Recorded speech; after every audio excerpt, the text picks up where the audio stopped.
E nós vamos falar agora sobre a situação em Israel, hoje dia 3 de julho de 2025, 1h da tarde aqui no Rio de Janeiro, 7 da noite lá em Jerusalém, no momento que eu gravo esse vídeo.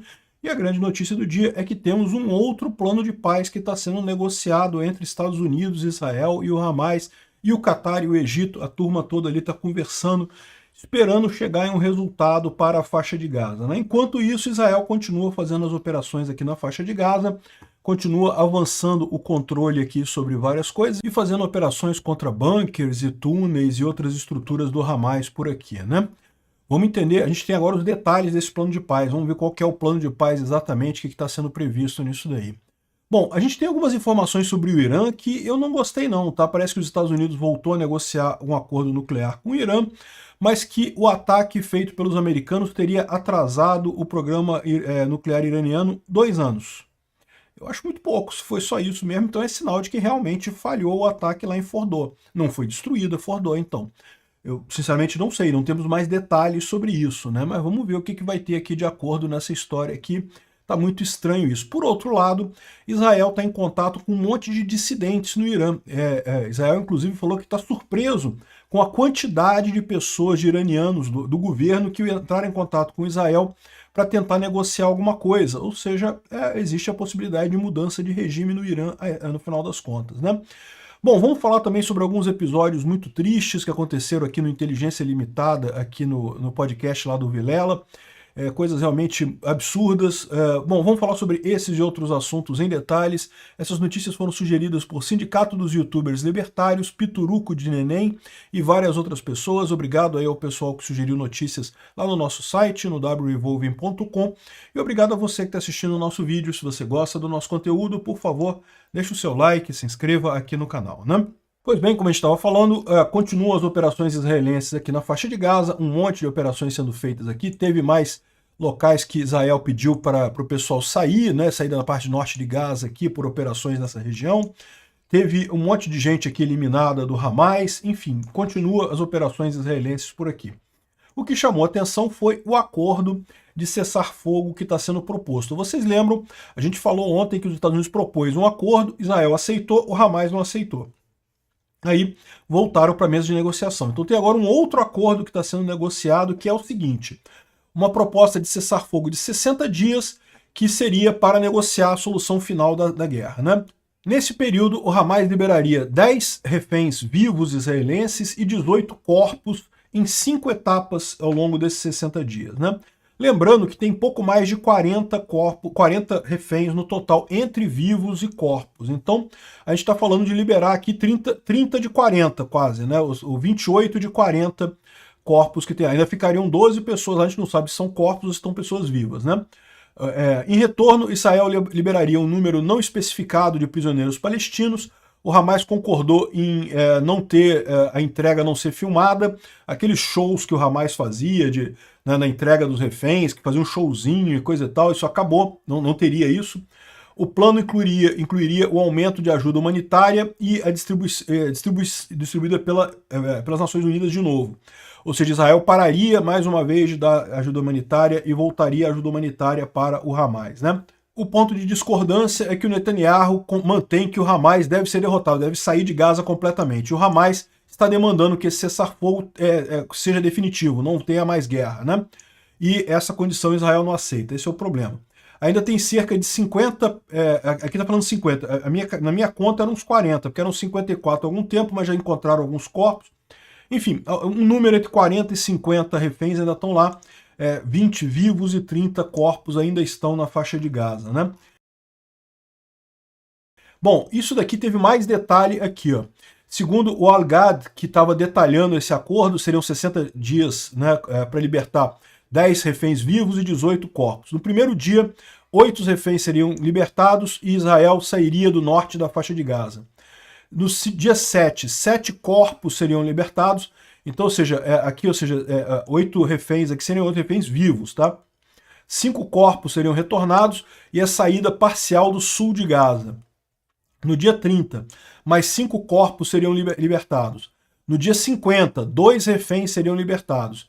E no dia 60, mais 8 corpos seriam libertados. Então seria esse o cronograma de libertação. Mas o problema é que você ainda tem aquela questão que o Hamas quer que essa trégua seja definitiva, que não tenha mais guerra, e Israel insiste que só não vai ter mais guerra quando não tiver mais o Hamas lá, né? O Trump é esperado que ele pessoalmente anuncie esse acordo se for finalizado. Os mediadores são os Estados Unidos, o Egito e o Catar, garantiriam as conversas em direção ao final da guerra. A ajuda humanitária entraria com as Nações Unidas e a ajuda do Crescente Vermelho, né? E no dia 10, o Hamas deve também dizer o status dos reféns remanescentes. Ou seja, porque a gente não sabe, tá? Desses entre 40 e 50 reféns, quantos estão vivos, quantos estão mortos, a gente não tem ainda essa certeza, né?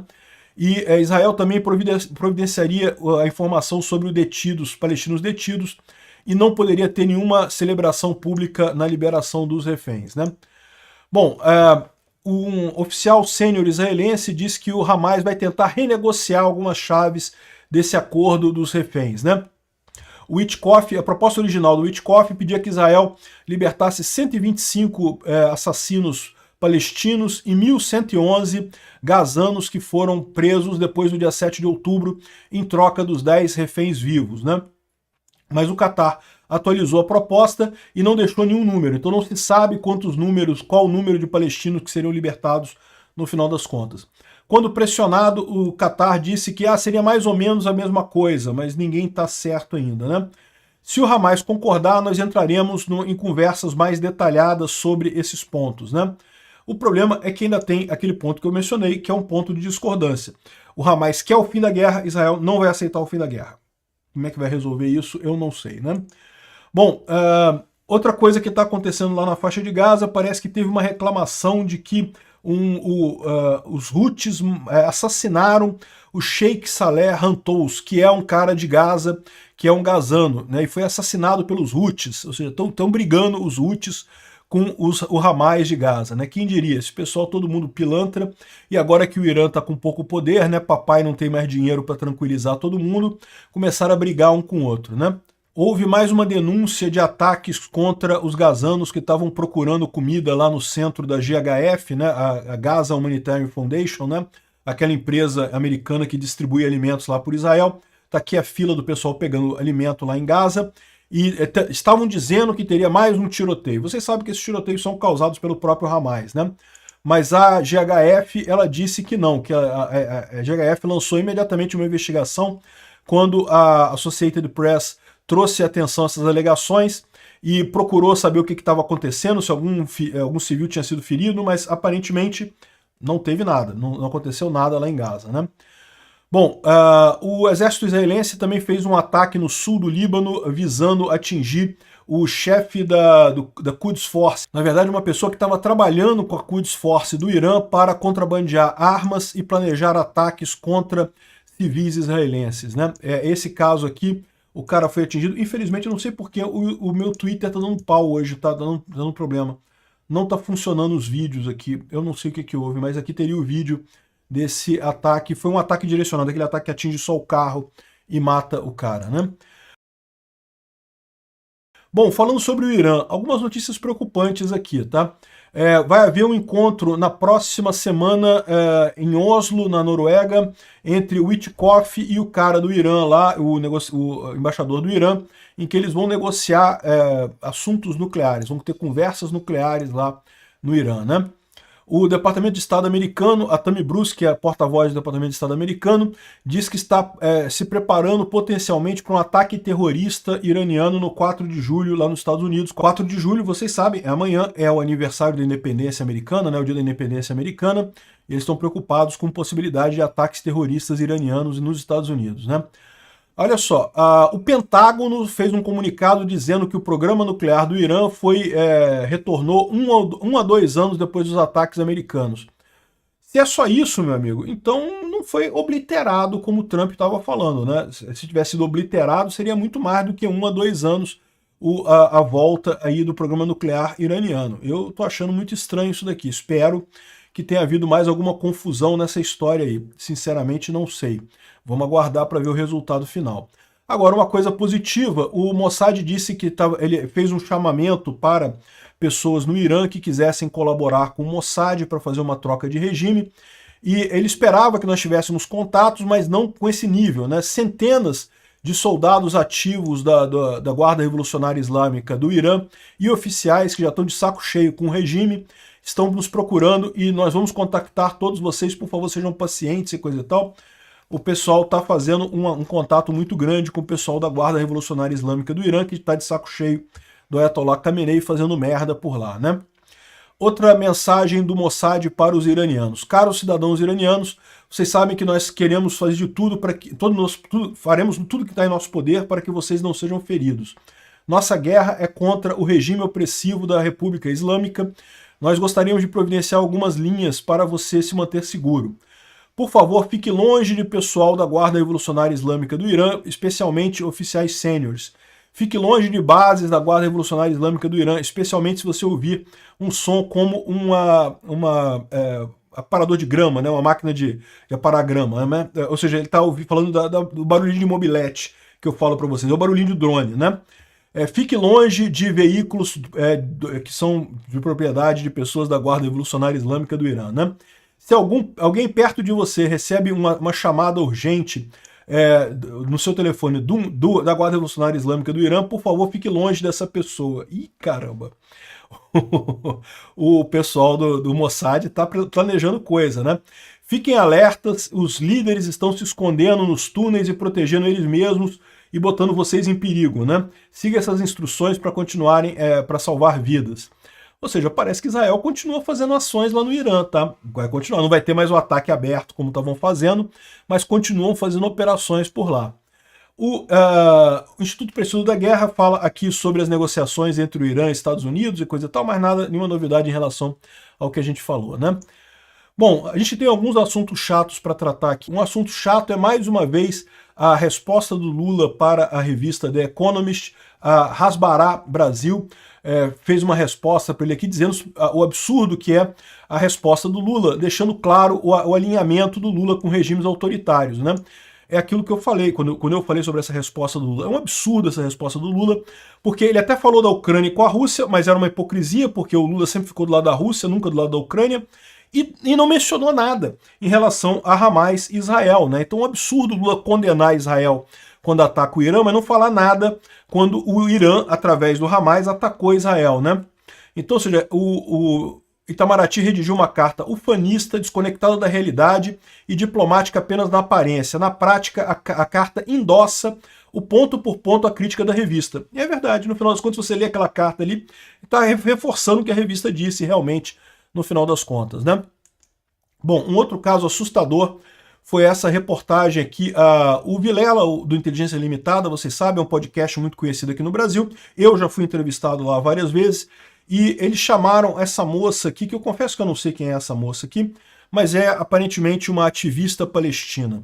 E eu vou ter que tocar para vocês aqui, é cruel o que ela vai falar aqui, eu já aviso vocês, mas eu acho que é importante a gente ouvir o que ela falar para entender o grau de problema que esse pessoal tem. O próprio Vilela ficou desesperado. Caramba, como que você fala isso? O que ela falou basicamente é que o que aconteceu em 7 de outubro foi uma manobra política do Hamas. Que porra de manobra política que envolve matar gente, matar crianças, matar jovens, que porra de manobra política é essa, né? Vamos ouvir ela falando aqui. Temos falar de Hamas. Ou que um mata, o outro pode matar também. Tipo, bebê guerra, só civil. Condenado até agora. Então, mas, ok? Olha, okay. Eu acho que tem uma guerra. Mas vale matar. Genocídio, mas uma luta de colonização sendo levada... Entrar deliberadamente, matar, que é o que Israel faz. Eu tô falando de Hamas primeiro, depois a gente pode falar de Israel. Hamas não faz isso. O Hamas um partido político que Mas é liberado fazer isso? Você acha o Hamas é um partido... Os fins justificam os meios? Não, eu tô perguntando. O Hamas... Não, é que você tá fazendo uma série de perguntas. Então, eu tô falando, pode fazer isso? Não, os fins justificam os meios? Não. Então, tá? Agora posso apresentar a posição sobre o Hamas? O Hamas conduziu uma operação política de enfrentamento ao que é o Estado genocida de Israel. Tá? Isso já foi desmentido por Israel. Que é uma guerra, um apartheid, uma brutalização de uma Eu vou parar a discussão porque eu acho um absurdo o que você tá falando e não é o tema do produto. Então vamos para outro. Eu defendo a Palestina livre do rio ao mar. Eu também defendo a Palestina. Acho um absurdo o que o governo de Israel faz. Agora você falar que eu não defendo. Mas que isso, Vilela? Eu não defendo isso de forma alguma. Não, você falou que foi um ato político gerado por Israel. Não, eles não entraram para matar soldados. Eles não entraram soldado contra soldado. Eu vi um vídeo, tem um filme chamado The Atrocity Film. Cara, um absurdo que essa moça tá falando, cara, não tem como justificar isso, cara. A ação política, por definição, não pode ser violenta. No início que você começou com a violência, acabou a política. Não tem política depois disso daí. Cara, que absurdo. Eu fico preocupado realmente com isso, cara. Como é que as pessoas conseguem chegar nesse nível de desprezo pela vida humana só por conta da propaganda antissemita? Só por essa propaganda de que Israel é muito cruel, que Israel tomou a terra dos palestinos, não sei o que lá. Uma coisa que não tem lógica, que não tem amparo na história, que não tem amparo em lugar nenhum, e que, no entanto, essas pessoas acreditam piamente nesse tipo de coisa. É realmente uma coisa preocupante isso, né? Um absurdo isso daqui. Obrigado por assistir o vídeo até o final. Se gostou do conteúdo, não esqueça de deixar o seu like, isso ajuda o canal a crescer e a chegar para mais gente. Se não gostou, deixe o dislike e explique nos comentários como podemos melhorar. Comente também sugestões de temas que podemos trazer por aqui. Comentários insultuosos ou defendendo ditaduras e criminosos de guerra serão sumariamente bloqueados. Agradeço a compreensão. Se ainda não é inscrito no canal, considere se inscrever clicando no botão inscrever-se abaixo e marcando a campainha para todos os avisos.